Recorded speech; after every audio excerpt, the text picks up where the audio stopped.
Un temps pour tout dans la vie. Hein? Il y a un temps pour tout. Il y a un temps pour prier, il y a un temps pour être généreux, il y a un temps pour être gentil. Et il y a un temps pour faire la guerre. Oui, il y a un temps pour faire la guerre. Pour équilibrer la vie, il y a un temps pour faire la guerre. Je ne sais pas si vous êtes au courant, mais savez-vous que des Africains comme vous, vos frères, vos sœurs, vos cousines peut-être, vos nièces, vos enfants, sont actuellement opprimés, oppressés en Chine? Ils sont accusés de propager le coronavirus. They keep chasing us around. Everywhere we go. We cannot spend up to 3 hours to 2 hours in one place. They will start chasing us around.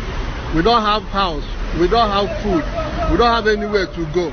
Enfin, le virus de Wuhan, il faudrait appeler chaque chose en son nom. L'Ebola a commencé, il s'appelle Ebola parce que ça a commencé vers la rivière Ebola. Le virus de Wuhan, c'est le virus de Wuhan. Ça a commencé en Chine, on va appeler ça virus de Wuhan. Des hommes, des femmes, des enfants africains comme vous, des vieillards, ont passé la nuit dehors parce qu'ils sont accusés de proliférer le virus chinois.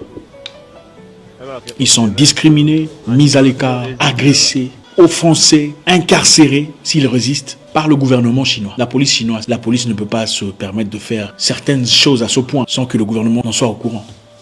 Le moment est arrivé où il faut réagir. Il faut réagir. Les Chinois par contre vivent très bien chez nous.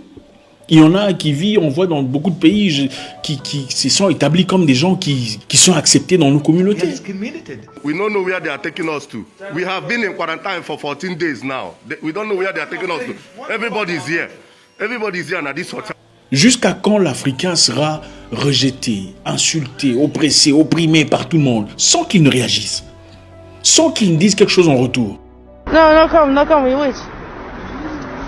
Are not allowed to use, like, to go to the supermarkets to buy what we want. We cannot use the hotels. When we go there, after checking your passport, they call the police, and what the police tells you is, please go away. Some of our friends have been thrown out of the houses they've been renting with no reason, not anything. The landlord just comes one morning and tells you, please make sure that today you leave my house. Dans une discrimination dissimulée, on impose un contrôle systématique des passeports et des visas aux Africains. Pas à d'autres peuples, hein? Pas aux Indiens qui sont coincés là, pas aux Noirs américains. Non, aux Africains. On impose des tests du virus chinois aux Africains, pas aux Indiens qui vivent là, pas aux Malaisiens, pas aux Noirs américains, seulement aux Africains.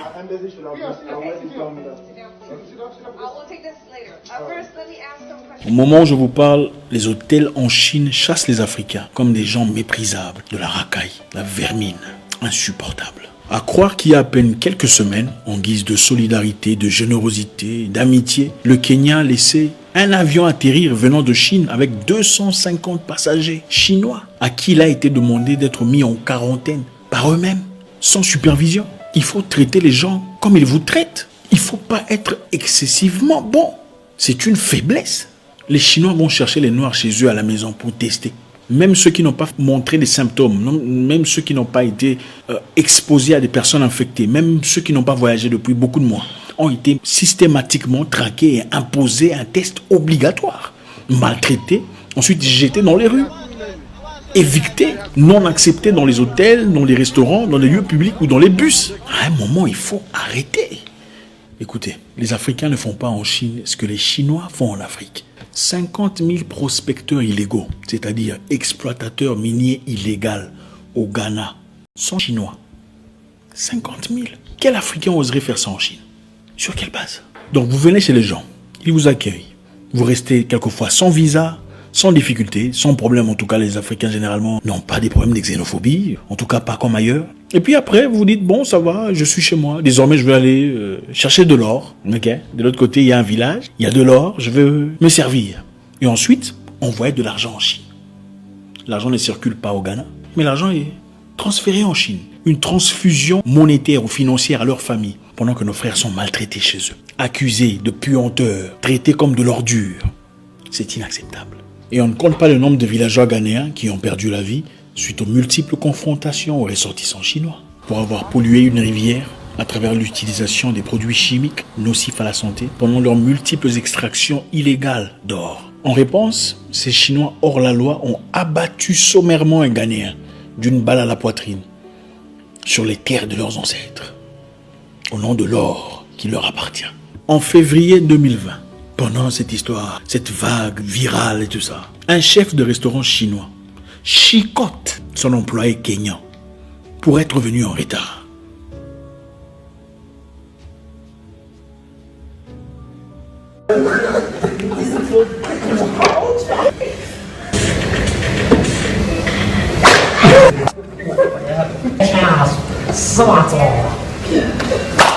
Comment voulez-vous qu'on nous respecte? Comment voulez-vous qu'on nous respecte si on ne réagit pas à chaque fois qu'on nous fait du mal? Si on bat votre femme, vous ne réagirez pas parce que vous avez peur. Si on tape sur votre enfant, le cadet ou la cadette, vous dites qu'on vous tape aussi parce que vous êtes croyant. Qu'on prenne aussi votre mère par la même occasion. Et votre père, s'il est vivant, qu'on le chicote aussi. Jusqu'à quand on va être le sac de frappe de tout le monde? Jusqu'à quand on va autoriser ça? Jusqu'à quand serons-nous spectateurs, pleurnicheurs, chialeurs? Quand est-ce qu'on va réagir? Quand est-ce qu'on va réclamer notre droit d'humain, droit au respect et à la considération? Quand un Chinois fait des dégâts en Afrique, il n'a pas peur. Parce qu'il sait que vous n'allez rien faire. Regardez leur visage, ils se marrent. C'est triste, mes frères. C'est triste. J'ai récemment suivi une vidéo où un monsieur disait « Les Africains n'ont pas d'honneur. Ils sont descendants des Caïens. Ils ne servent à rien. Ils ne réagissent pas. Ils n'ont pas d'union. Ils n'ont pas de force mentale. Tu peux violer sa mère. Il dira que c'est la volonté de Dieu. Tu peux battre son père. Il dira que la volonté de Dieu soit faite. C'est comme ça qu'ils sont. Ils n'ont pas d'honneur. Et ce n'est pas un Africain qui a dit ça. Ils ne font que se plaindre. Ils ne peuvent pas se lever comme une seule personne. Pourquoi ne sommes-nous pas allés nous rebeller contre les ambassades de Turquie pour montrer notre mécontentement en rapport à leur façon de traiter notre frère? Peu importe ce qu'il a fait. Je ne sais pas si ce qu'il était.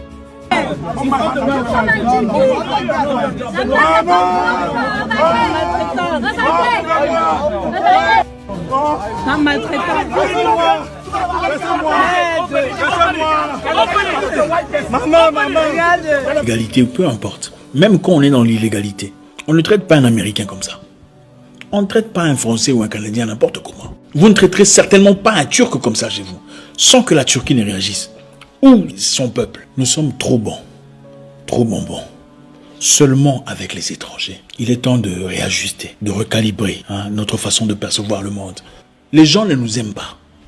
Comme le gars là disait, il n'est pas africain. Il a dit les Africains sont descendants des Caïens. C'est comme le disent les Écritures, on a placé une marque sur son visage. Partout où il passe, on le reconnaît. C'est ce que nous vivons. Je ne suis pas en train de confirmer ce qu'il dit. Mais d'après lui, partout où on passe, on nous connaît. On ne veut pas de nous, on ne veut pas de nos femmes. Elles sont moches, elles ont des trucs sur la tête. C'est comme ça que le monde nous perçoit. En Chine, on nous maltraite. En Inde, on nous tabasse. Au Liban, on nous tue. Aux États-Unis, on nous refoule. D'ailleurs, parlons des États-Unis. Les États-Unis ont commencé un programme intéressant où il fallait rapatrier les ressortissants américains du Nigeria. Ils ont envoyé un avion et un groupe de personnes pour aller récupérer les Américains coincés au Nigeria pendant cette période de pandémie. De manière très intéressante, 7000 Nigérians se sont présentés avec leur passeport américain. Ouais, 7000 Nigérians naturalisés américains ou ayant un titre de séjour à long terme, green card et tout ça.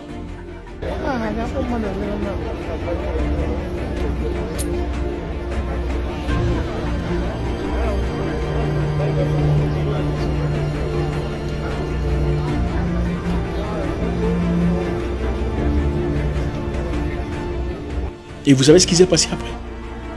On a changé d'avis. Ils ont directement annulé l'histoire. Voilà, on a annulé l'histoire. Parce qu'il y avait 7000 Nigérians américains. Il y avait plus des Nigérians américains que des Américains américains. Alors on a annulé carrément l'histoire. Maintenant, on vient récupérer des gens sporadiquement. C'est-à-dire, on vient, celui-là est malade, il doit rentrer d'urgence. On le récupère. Il est temps de se réveiller, frère.